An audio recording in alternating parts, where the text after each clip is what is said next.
नमस्कार। प्रभा साक्षी news network और आप सभी का स्वागत है। अजब देश पाकिस्तान में इस समय गजब हो रहा है। पहले चुनाव टाले जाते रहे और अब चुनाव परिणाम टाले जा रहे हैं। चुनाव परिणामों को अचानक से पलट दिया जा रहा है। अंतिम चुनाव परिणामों की घोषणा में हो रही देरी के लिए कभी संचार सेवाओं में खराबी का बहाना बनाया जा रहा है, तो कभी किसी और तकनीकी कारण का हवाला दिया जा रहा है। खास बात यह है कि सारी कारगुजारियों पर पर्दा डालने के लिए कभी पाकिस्तान के राष्ट्रपति से बयान दिलवाकर लोगों को भरमाने का प्रयास किया जा रहा है, तो कभी खुद सेनाध्यक्ष बयान जारी कर देश में चल रही चुनावी धांधली से लोगों का ध्यान बटाने की कोशिश कर रहे हैं। लेकिन पब्लिक सब जानती है, इसलिए वह सेना और नेताओं के बयानों से आश्वस्त होकर घर बैठने की बजाय सड़कों पर उतरकर हंगामा कर रही है। पाकिस्तानी मीडिया की तमाम रिपोर्टें दर्शा रही हैं कि जनादेश को पलटने और जबरन नवाज शरीफ को प्रधानमंत्री पद पर बैठाने का जो खेल चल रहा है, उससे आवाम बिल्कुल खुश नहीं है। लोग कह रहे हैं कि जब सेना को ही प्रधानमंत्री का सिलेक्शन करना था तो यह इलेक्शन क्यों करवाए गए। लोग सवाल कर रहे हैं कि जब जनादेश का कोई मतलब ही नहीं है तो पहले ही आर्थिक दुश्वारियां झेल रहे देश पर चुनावी खर्च के रूप में और आर्थिक बोझ क्यों बढ़ाया गया। पाकिस्तानी मीडिया की रिपोर्टें तो यहां तक कह रही हैं कि सेना में भी कुछ लोग अब इमरान खान को ही दोबारा कमान सौंपने के पक्ष में हैं। इस तरह की भी रिपोर्टें सामने आ रही हैं कि विदेशों में भी जहां जहां पाकिस्तानी रहते हैं वह वहां पर इमरान खान के समर्थन में रैलियां निकाल रहे हैं। पाकिस्तान में भी कोने कोने में बच्चों से लेकर बूढ़ों तक इमरान खान के पक्ष में नारेबाजी करते देखे जा सकते हैं। पाकिस्तान में इस वक्त जो सूरत हालात हैं वह दर्शा रहे हैं कि यदि सेना ने पब्लिक की और अनदेखी की तो देश को गृह युद्ध की ओर बढ़ने से रोकना मुश्किल हो जाएगा।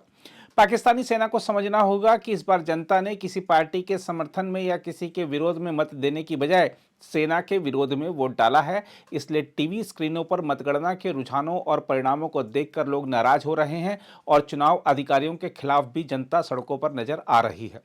पाकिस्तान में सोशल मीडिया पर लोग लिख रहे हैं कि हमने सुना था कि 1970 में जनादेश का चीरहरण हुआ था, लेकिन अब देख भी लिया कि कैसे जनादेश को पलटा जाता है। जनता कह रही है कि सरकार चुनने का अधिकार उसका है और उसकी पसंद का सम्मान किया जाना चाहिए, उसके फैसले को पलटा नहीं जाना चाहिए। इस बीच पाकिस्तान में चुनाव के नाम पर हुई धोखेबाजी अंतर्राष्ट्रीय मीडिया की सुर्खियों में भी आ चुकी है। वहां के हालात को देखते हुए अमेरिका, ब्रिटेन और यूरोपीय संघ समेत तमाम देशों ने मांग की है कि चुनाव में अनियमितताओं और धोखाधड़ी के मामलों की जांच की जाए। इस बीच सभी प्रमुख पार्टियां अपनी अपनी जीत का दावा भी कर रही हैं, लेकिन एक चीज स्पष्ट हो चुकी है कि नवाज शरीफ को निर्बाध रूप से प्रधानमंत्री पद पर बैठाने की पाकिस्तानी सेना की कोशिशों को तगड़ा झटका लगा है, क्योंकि पाकिस्तान में नेशनल असेंबली में किसी को स्पष्ट बहुमत नहीं मिलता दिखाई दे रहा है और देश त्रिशंकु असेंबली की ओर बढ़ रहा है। जाहिर है पाकिस्तान में अब जो भी सरकार बनेगी वह गठबंधन की बनेगी। गठबंधन के लिए नवाज शरीफ ने बिलावल भुट्टो और उनके पिता आसिफ अली जरदारी से संपर्क साधा है। दूसरी ओर इमरान खान की पार्टी पीटीआई ने खुद को सबसे ज्यादा सीटें मिलने का दावा करते हुए कहा है कि वह किसी को समर्थन नहीं देगी, बल्कि जो भी सरकार बनेगी उसका नेतृत्व वही करेगी। इमरान खान की पार्टी ने अपने कार्यकर्ताओं का आह्वान भी किया है कि जहां जहां नतीजे घोषित नहीं किए जा रहे वहां के मतगणना केंद्रों के बाहर वह प्रदर्शन करें। जनता से मिले समर्थन से गदगद इमरान खान ने जेल में बंद होने के बावजूद नवाज शरीफ पर निशाना साध दिया है। दरअसल पाकिस्तान के पूर्व प्रधानमंत्री इमरान खान ने एआई यानी कृत्रिम मेधा की मदद से एक वीडियो संदेश भेजकर आम चुनाव में जीत का दावा किया है और अपने कट्टर प्रतिद्वंदी नवाज शरीफ को मूर्ख व्यक्ति करार दिया है। इमरान खान का संदेश उनकी पार्टी पाकिस्तान तहरीक इंसाफ यानी पीटीआई ने सोशल मीडिया मंच एक्स पर साझा किया। इमरान खान ने वीडियो संदेश में अपने समर्थकों को चुनाव के नतीजे को लेकर बधाई भी दी है। बिस्मिल्लाहिर्रहमानिर्रहीम, इय्याका नअबुदु व इय्याका नस्तईन। मेरे पाकिस्तानियों, आपने कल वोट देकर अपनी हकीकी आज़ादी की बुनियाद रख दी है। मैं आप सबको इलेक्शन 2024 जीतने पर मुबारकबाद देता हूं। मुझे आप सब पर पूरा भरोसा था कि आप वोट देने निकलेंगे। आपने मेरे भरोसे का मान रखा और आपके मैसिव टर्नआउट ने सबको हैरान कर दिया है। लंदन प्लान फेल हो चुका है आपके वोट की वजह से। नवाज शरीफ एक कम ज़र्फ इंसान है जिसने ऑफिशियल नताइज के मुताबिक 30 सीट्स पीछे होते हुए भी विक्ट्री स्पीच कर दी है। कोई पाकिस्तानी उसे नहीं मानेगा और इंटरनेशनल मीडिया भी उस बेवकूफ़ी पर लिख रहा है। इंडिपेंडेंट ज़राया के मुताबिक 150 नेशनल असेंबली की सीट्स पर हम जीत रहे थे धांधली शुरू होने से पहले, और इस वक्त हम 170 से ज़्यादा नेशनल असेंबली की सीट्स पर जीत रहे हैं फॉर्म 45 के डेटा के मुताबिक। मेरे पाकिस्तानियों, आप सब ने तारीख़ रकम कर दी है। मुझे आप पर बहुत फ़ख्र है और मैं अल्लाह का शुक्र अदा करता हूँ कि उसने हमें एक कौम बना दिया है। अब हमें ऊंची परवाज़ से कोई नहीं रोक सकता। आखिर में आपने घबराना नहीं है, सेलिब्रेट करें और शुक्राना के नफल पढ़ें। 2 साल के सख्त जुल्म और नाइंसाफ़ियों के बावजूद हमने 2024 इलेक्शंस 2/3 अक्सरियत से जीत लिया है। सब ने आपके वोट की ताकत देखी है, अब वोट की हिफाजत करने की सलाहियत भी दिखाएं। पाकिस्तान जिंदाबाद। दूसरी ओर पाकिस्तान मुस्लिम लीग नवाज के प्रमुख नवाज शरीफ ने घोषणा की है कि वह गठबंधन सरकार बनाने के लिए विचार विमर्श शुरू कर रहे हैं। पाकिस्तान मुस्लिम लीग नवाज के लाहौर स्थित केंद्रीय सचिवालय में पार्टी समर्थकों को संबोधित करते हुए नवाज शरीफ ने कहा है कि उनकी पार्टी जनादेश का सम्मान करती है। किसी भी पार्टी के साथ गठबंधन नहीं करने के अपने रुख में बदलाव करते हुए नवाज शरीफ ने अब यह कहा है कि पाकिस्तान को मुश्किलों से बाहर निकालने के लिए सभी राजनीतिक दलों को एक साथ बैठने और सरकार बनाने की जरूरत है। उन्होंने कहा है, हम बार बार चुनाव नहीं करा सकते।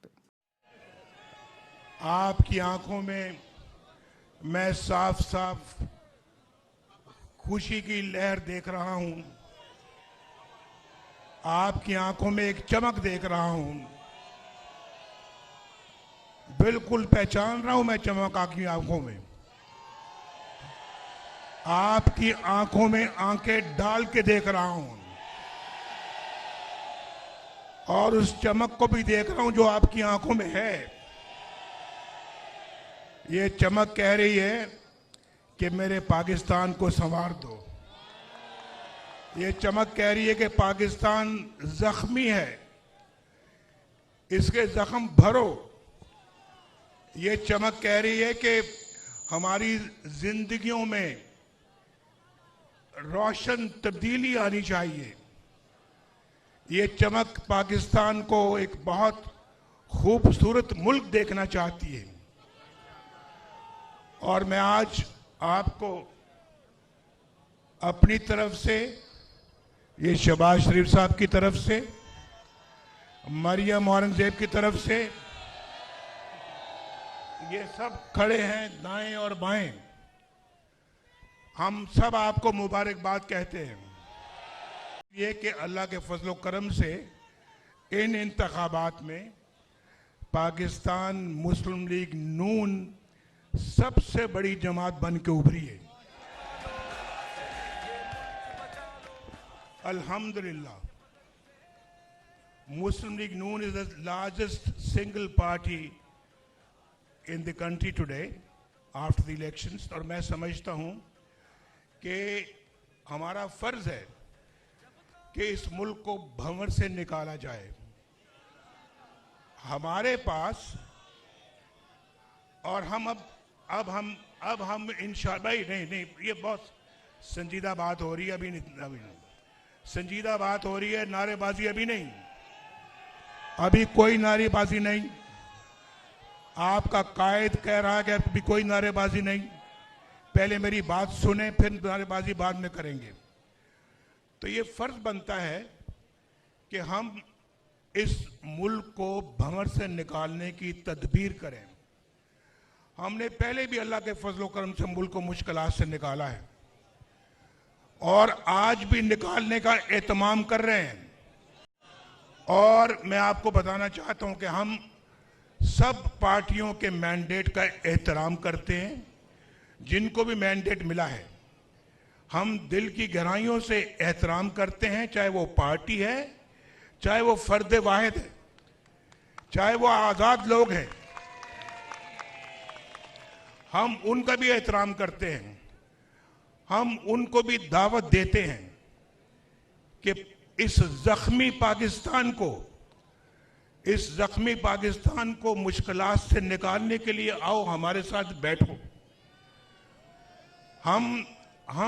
हम सिर्फ और हमारा एजेंडा सिर्फ और सिर्फ एक खुशहाल पाकिस्तान है, जो हमने पहले भी करके दिखाया है। और आप जानते हैं, आपको मालूम है कि किसने इस मुल्क के लिए क्या किया है, हमने क्या किया है, वो आपको मालूम है। हमने कौन कौन से मंसूबे बनाए, आपको मालूम है। हमने किस तरह से पाकिस्तान को फाइनेंशियल मुश्किलात से निकाला, किस तरह से मईशत को ठीक किया, वो आपको मालूम है। पाकिस्तान किस तरह से खुशहाल होता चला जा रहा था, वो आपको मालूम है। पाकिस्तान की कौन कौन सी दिफाई सलाहियत को अल्लाह के फजल करम से हमने उसके लिए अपना किरदार अंजाम दिया, वो आपको मालूम है। हमने, चाहे वो मुआशी है, चाहे वो पाकिस्तान का दिफाई है, पाकिस्तान की मुआशरती निज़ाम है, और पाकिस्तान का कोई जो है वो मुआशी और मुआशरती, सबके बारे में न सिर्फ कि हमने उसके लिए काम किया, अपनी भरपूर खिदमत की है। और ये रिकॉर्ड है हमारा। मैं आज आपसे अपने रिकॉर्ड के हवाले से बात कर रहा हूं, कोई जुबानी जमा खर्च नहीं कर रहा। आपको अच्छी तरह मालूम है कि पाकिस्तान मुस्लिम लीग नून का ट्रैक रिकॉर्ड क्या है। तो अल्लाह का फजल है कि हम पाकिस्तान का दर्द रखते हैं अपने सीने में। इस बीच पाकिस्तान में रिपोर्टें हैं कि इस्लामाबाद में गठबंधन सरकार बनाने के लिए नवाज और जरदारी के प्रतिनिधियों ने वार्ता शुरू भी कर दी है, और यह वार्ता सफल रहे और जल्द ही सरकार बन सके, यह सुनिश्चित करने के लिए पाकिस्तानी सेना के शीर्ष अधिकारी भी दबाव बनाए हुए हैं। देखना होगा कि पाकिस्तान में कब तक नई सरकार गठित होती है और उसका स्वरूप क्या होता है। फिलहाल तो यही कहा जा सकता है कि दुनिया भर में आतंक की फैक्ट्री के रूप में विख्यात पाकिस्तान ने अपने देश के दिखावटी लोकतंत्र को भी बम धमाके से उड़ा दिया है। खैर, इन सब हालातों के बीच पाकिस्तान की कार्यवाहक सरकार को यह समझ नहीं आ रहा है कि वह करे तो क्या करे। उसके समक्ष एक मुश्किल यह भी है कि अधिकांश जगहों पर मोबाइल इंटरनेट सेवाएं बंद होने से जनता के गुस्से का शिकार भी उसे ही बनना पड़ रहा है। अगर आप भी लेना चाहते हैं देश दुनिया की तमाम जानकारी, तो आज ही सब्सक्राइब करें हमारे चैनल को। साथ ही नीचे दिए बेल आइकन को जरूर दबाएं ताकि हर अपडेट आप तक पहुंच सके।